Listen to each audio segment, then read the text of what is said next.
Thanks, Tony. A very worthy winner of Breakfast in Bed from Emeril. We asked you to nominate deserving folks. We got 7,000 nominees, great and we read them all.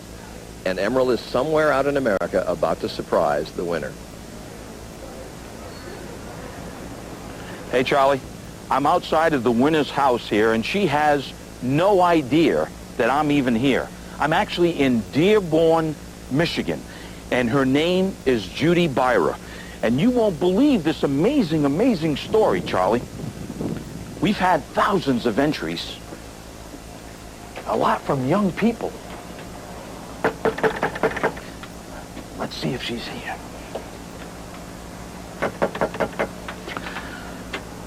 You know, for the first time, it was an email that took the prize.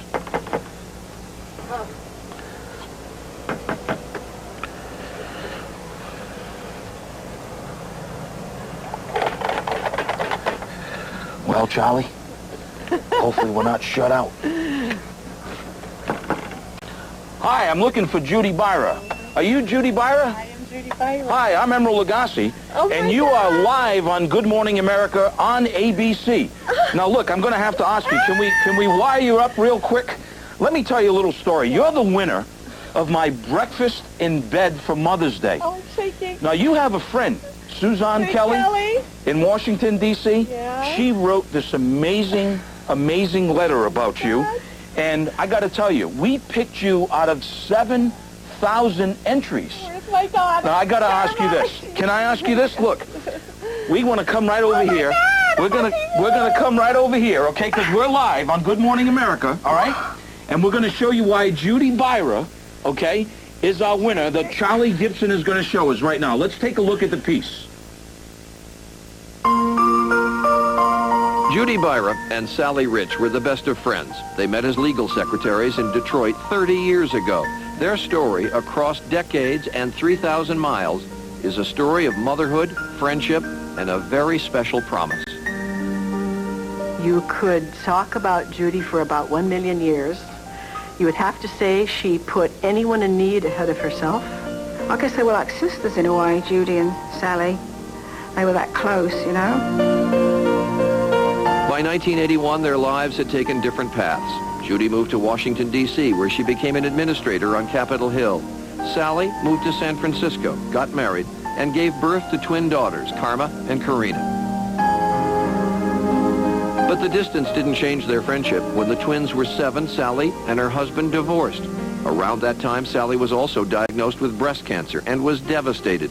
Judy was her long-distance lifeline. After months of treatment, though, Sally's cancer went into remission. Divorce and her illness brought Sally a new focus in life. She adored her twins. It was all about the girls. She made sure they were surrounded by stimulating people of every level. Judges, lawyers, unemployed cartoonists. She was just so much fun, and she just always had us on the go doing something, so we just had such a close relationship with her. We rent old movies and, you know, make popcorn and hot cocoa and just be in the bed snuggled all day just watching old movies. She was our best friend. You know, sometimes I even enjoyed spending more time with her than my own friends.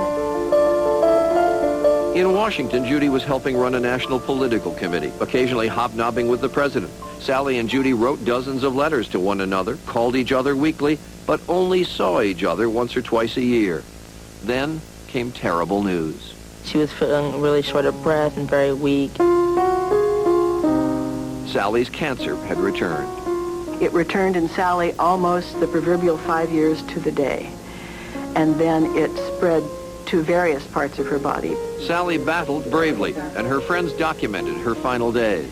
She was accepting and realistic and even humorous to the end. I do go through a thing about choices of epitaphs for my tombstone. And so my latest choice is, I told you I was sick. Everyone worried about the twins, but there was a secret.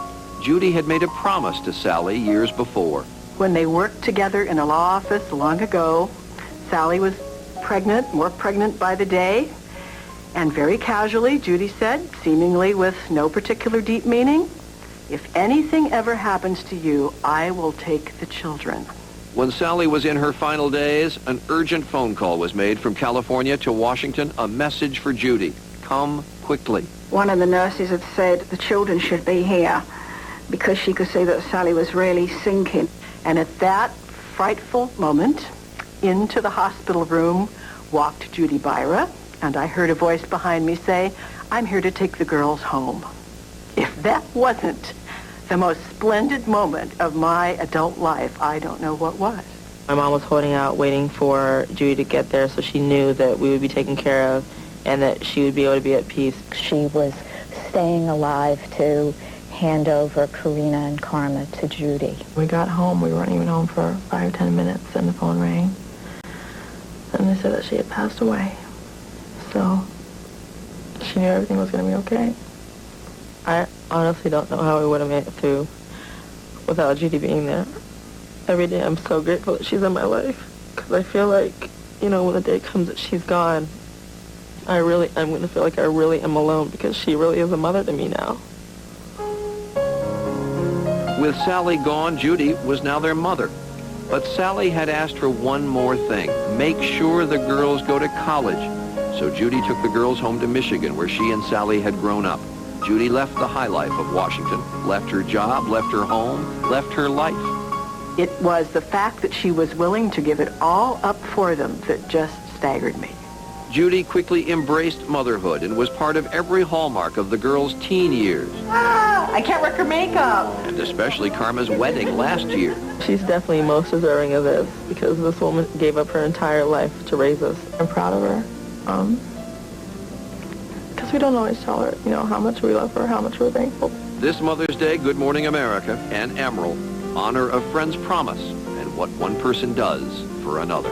I can't think how lucky they were to have the world's most splendid mother in the first place, Sally, and an equal one the second time. How many people could say that? How do you feel? I'm overwhelmed. What's going on through your mind right I now? want to cry. I'm just shocked. You did an incredible thing. How did you manage all of that? It's incredible. You just do it. It just happened and you do it. All right, I got to let you in on something. I know you had a flight this morning, right? And you got a phone call a little while ago? I got a call at 7:30 saying it was canceled. Really? Oh, shucks. I might have had to do a little bit with that. But I know that Karma... But it was the weather. It was the weather. It was the weather. Now, Karma was here with you last night. We had her. The twins are in on this, Karma was here to keep an eye on you. Okay? But Karina came all the way from New York.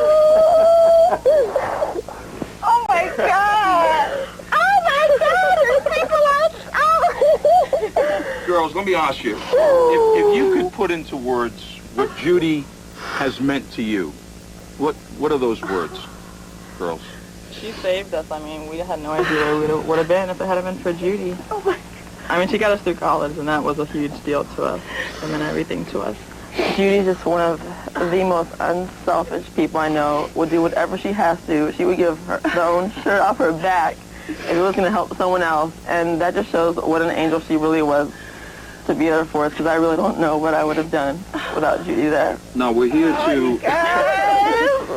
to celebrate you, Judy, but also we have to think about Sally for a minute. Is there something that you'd say to her right now?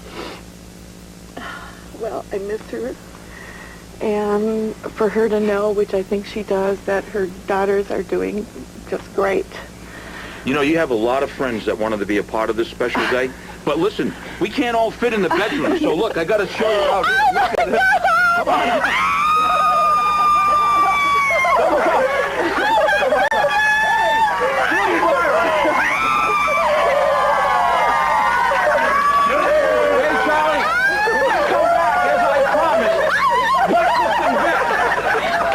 Yeah, we haven't even gotten to the breakfast part yet, so we'll take a break.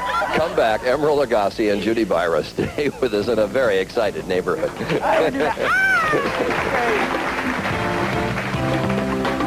Good Morning America's Emeril Lagasse's Breakfast in Bed is brought to you by the Florida Orange Growers. Florida Orange Juice, the best start under the sun. Let's go right back to Emeril. I'm Yes, sorry. back to Emeril in Dearborn, Michigan. Go, Emeril. Thank you, Charlie. Thank you, Diane. Here I am with Judy, the twins, and just a few of her friends, as you can see right here. Happy Mother's Day. Now, I got to tell you this. You're a mother, okay? Well, Mom, listen, we're not shutting you out of this. You know, this wouldn't even be possible if it wasn't for this lady here, her dear friend Suzanne Kelly from Washington, D.C. She's the one that sent us the letter, and I got to tell you, when I say this to you, 7,000 entries. These two, heavily responsible, I got to tell you. They're in on it. First time ever, you guys are going to be punished. But getting back... kept a secret I'll from tell us. you. Getting back to the breakfast, though, I've got like these mile-high muffins. I made you a kicked-up ham and cheese omelet. We have some bacon. And, of course, you got to have some orange juice, right? Thank you. Drink all the orange juice you want.